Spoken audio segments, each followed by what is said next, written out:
بسم اللہ الرحمن الرحیم۔ دو چیزیں ہوتی ہیں، حقوق العباد اور حقوق اللہ۔ حقوق اللہ جو ہے وہ اللہ تعالیٰ کے حقوق ہیں، نماز، روزہ، حج، عمرہ، زکوٰۃ، یہ سارے معاملات ہیں۔ حقوق العباد میں رشتہ دار آ جاتے ہیں، جن کا لوگوں کے ساتھ تعلق ہوتا ہے، آپ کے نیبرس ہیں، رشتہ دار ہیں، دوست احباب ہیں، یہ ساری چیزیں آ جاتی ہیں۔ آپ صلی اللہ علیہ وسلم کے دور میں دو عورتوں کا قصہ ایک پیش آیا۔ ارشاد فرماتے ہیں کہ ایک عورت وہ تھی کہ جو دن بھر اللہ تعالیٰ کی عبادت کرتی، رات کو بھی عبادت کرتی، نوافل، سنتیں وغیرہ ہر چیز میں کسی میں کمی کوتاہی نہیں ہونے دیتی، روزے بھی رکھتی، پرہیزگار عورت تھی۔ لیکن اس کے لوگوں کے ساتھ جو معاملات تھے وہ ٹھیک نہیں تھے، پڑوسیوں کو تنگ کرنا، لوگوں کو تنگ کرنا، لڑائی جھگڑے، اس طرح کے جو بھی معاملات ہیں جو حقوق العباد کے اندر آتے ہیں۔ دوسری عورت وہ تھی کہ جو اللہ تعالیٰ کی جو عبادات میں کمی کوتاہی تھی، کمی کوتاہی اس سینس میں کہ نوافل میں کمی تھی، لیکن فرائض و واجبات جو ضروری ہیں وہ پورے تھے، لیکن نوافل میں کمی تھی، لیکن لوگوں کے ساتھ رسپیکٹ کا ایک درجہ تھا، حقوق العباد اس کے پورے تھے، لوگوں کو تنگ نہ کرنا تھا۔ تو آپ صلی اللہ علیہ وسلم سے پوچھا گیا کہ یا رسول اللہ، ان دونوں میں سے جنت و جہنم میں کون جائے گا؟ آپ نے فرمایا کہ جو عورت، پہلی عورت جو تھی وہ جہنم میں جائے گی، جو دوسری عورت ہے وہ جنت میں جائے گی۔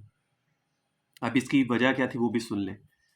پہلی کی وجہ یہ تھی کہ حقوق اللہ، جو اللہ کے حقوق وہ تو وہ پورے کر رہی تھی، حقوق العباد میں کمی تھی جس کی وجہ سے وہ جہنم میں جائے گی۔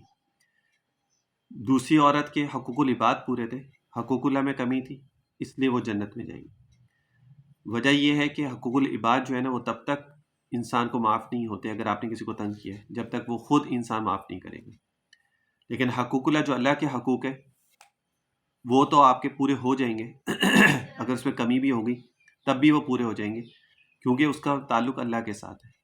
اگر آپ نے روزہ نہیں رکھا، اللہ سے معافی مانگی، اللہ تو ارحم الراحمین ہے، غفور الرحیم ہے، آپ نے معافی مانگی، اللہ نے معاف کر دیا، معاملہ ختم ہو گیا۔ لیکن حقوق العباد کے اندر یہ معاملات بڑے مسئلے ہوتے ہیں کہ جب تک وہ معاف نہیں کرے گا آپ کی معافی نہیں ہوگی۔ اس میں بہت زیادہ خیال کرنا پڑتا ہے کہ آپ کی وجہ سے کسی کو کوئی تکلیف نہ پہنچے، چاہے وہ آپ کا نیبر ہے، چاہے وہ باہر ہے، کہیں آپ کہیں جاتے ہیں وہاں پر ہے، رشتہ داروں میں ہے، یا کہیں پر بھی ہے، تو اس چیز کا ضرور خیال رکھنا چاہیے۔ کیونکہ اگر آپ نے کسی کو تنگ کیا، وہ مظلوم ہو گیا نا، آپ ظالم ہو گئے۔ مظلوم کی جو آہ ہوتی ہے نا وہ بڑی جلدی اللہ تعالیٰ کے پاس پہنچتی ہے، عرش پہ پہنچتی ہے، اور وہ اس کی بڑی جلدی لگتی ہے۔ تو ان چیزوں سے ہمیشہ اپنے آپ کو محفوظ رکھے، یہی انسان کی تباہی کا سبب بن جاتی ہیں چیزیں۔ لوگ کہتے ہیں ہم سارے اچھے کام کرتے ہیں، نمازیں، ذکر، اذکار، قرآن سب کچھ پڑھتے ہیں، پھر بھی ہماری پرابلمس ختم نہیں ہوتی۔ کہیں نہ کہیں ہم سے ان چیزوں میں بھی کمی کوتاہی ہو جاتی ہے۔ جس طرح صلہ رحمی، قطع رحمی کے بارے میں نے ایک شارٹس بنایا ہے، وہ میں نے اپلوڈ کیا ہے۔ تو بہت ساری چیزیں ایسی ہیں جس کا تعلق ہماری زندگی کے ساتھ چل رہا ہے، اور اس میں اگر ہماری کوئی کمی کوتاہی یا کوئی مسئلے ہوتے ہیں تو وہ پھر ہماری پوری زندگی کو مسئلے خراب ہو جاتے ہیں اس سے۔ تو ہر معاملات میں اگر آپ کی کسی سے نہیں بنتی ہے، اگر آپ کو لگتا ہے کہ وہ بندہ ٹھیک نہیں ہے، آپ اسے دور رہ لیں، سلام دعا تک رکھ لیں، زیادہ انوالو نہ زیادہ ملنا ملانا رکھیں، لیکن صرف سلام دعا تک رکھ لیں، بالکل قطع تعلق کی مت کریں کہ سلام دعا سے بھی جائیں، وہ پھر مسئلے زیادہ خراب ہو جائیں۔